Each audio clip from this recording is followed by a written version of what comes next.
દેવી ભાગવતમાં તો એમ પણ લખ્યું છે કે ભગવાન નારાયણ પાસે સાત્વિક શક્તિ ન હોય, સાત્વિકી, તો ભગવાન નારાયણ એક સદગૃહસ્થ છે, એનાથી વધારે કાંઈ નથી.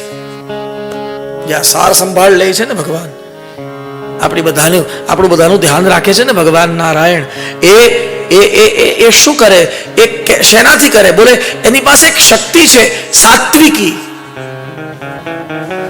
એ સાત્વિકી શક્તિનું નામ જ છે દુર્ગા. દેવી ભાગવત. બ્રહ્માજી જે ઉત્પન્ન કરે છે એની પાસે જે શક્તિ છે એનું નામ છે રાજસી. એ राजसी शक्ति નું नाम है महासरस्वती. वही है जो ब्रह्मा जी के भीतर निवास करती है.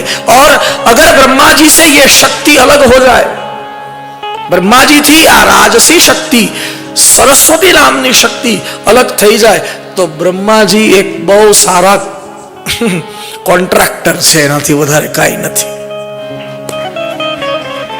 और देवी भागवत का एक कथन है इसलिए कह रहा हूं, जरा ध्यान दीजिएगा. भगवान शंकर पासे जे शक्ति छे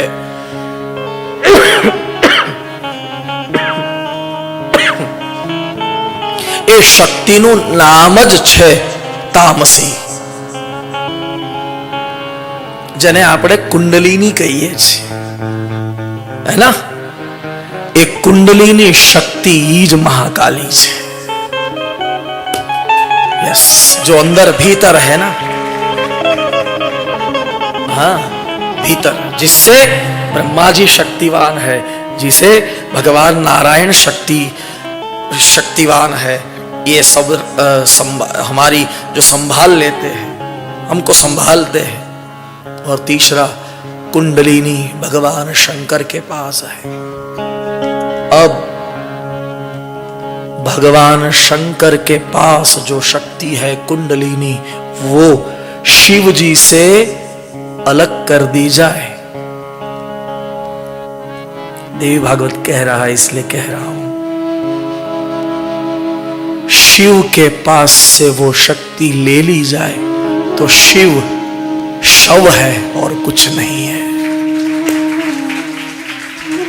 हाँ, भेद है ही नहीं. हाँ, हम में जो देखने की शक्ति है वही मां है, चलने की शक्ति है वही मां है. हाँ, जहां से उत्पन्न होता है शक्ति शक्ति शक्ति शक्ति सब जगह पर है. इसलिए देवी भागवत में अर्धश्लोकी देवी भागवत है, उसमें माता जी स्वयं बोले हैं, मैं कहां हूं. सर्वं खलु इदं मेवाहं नान्यादस्ति सनातनम. मैं ही बस. અને એક છે ને તો આપણે છીએ. अगर वो एक निकल गया तो हमारी कोई औकात नहीं है. वो एक है तो सब कुछ है, सब कुछ है. घटमा प्राण है, ईश्वर अपना घटमा है तो आपने छी. जिस दिन वो निकल जाएगा सब खत्म. कब कौन कहां चला जाएगा किसी को मालूम नहीं. संबंध यहां के यहां रह जाएंगे, ऐसा यहां का यहां रह जाएगा, प्रतिष्ठा यहां की यहां रह जाएगी, पुत्र यहां के यहां रह जाएंगे, बेटियां यहां की यहां रह जाएंगी, अरे पत्नी यहां की यहां रह जाएगी. कुछ नहीं साथ में, वो एक है जो हमारे साथ चलेगा बस. એટલા માટે મારી વ્યાસપીઠ સર્વદા એક વાત કહે, જગતને રાજી કરવા કરતા આ જગત જેણે બનાવ્યું છે ને એ જગદીશને રાજી કરી લો, આ જગત રાજી થઈ જશે તમારા પર. બસ हो गया. लक्ष्य एक होना चाहिए. આપણી શ્રદ્ધા ફર્યા કરે છે, આપણી શ્રદ્ધા एक जगह स्थिर नहीं. क्षमा करिएगा जरा व्यासपीठ से ये बोल रहा हूं, मगर है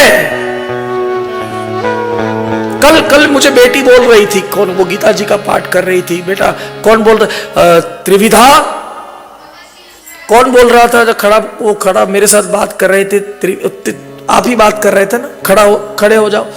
और क्या बोला आपने? श्रीमद् भगवत गीता में भगवान कृष्ण ने कितनी श्रद्धा दिखाई है?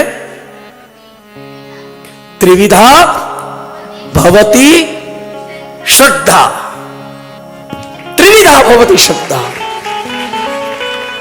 त्रिविधा यानी 3 प्रकार की श्रद्धा होती है, सत्व रज और तम। सात्विक श्रद्धा होती है, तामसी श्रद्धा होती है, राजसी श्रद्धा होती है। हम भगवान को भजते हैं ना, जो हमारी भगवान में श्रद्धा है ना, कुछ पाने के लिए भज रहे हैं, भगवान की तरफ से हमें कुछ चाहिए इसलिए भज रहे हैं भगवान को हम। कभी कभी तो मैं कह देता हूं, भावेश भाई क्यारेक क्यारेक हूं बोली दઉં છું વ્યાસપીઠ પરથી કે આપણે ભગવાનના દર્શન કરવા જઈએ છીએ કે એક્સચેન્જ ઓફર આપવા જઈએ છીએ, એ જ ખબર નથી આપણને।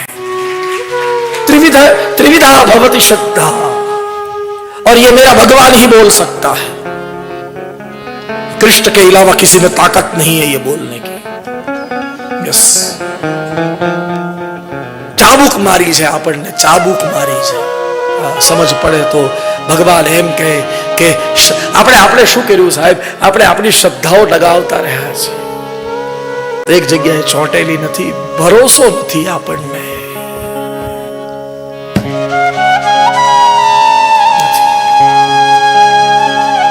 જેણે જન્મ આપ્યો એની પર આપણને ભરોસો નથી।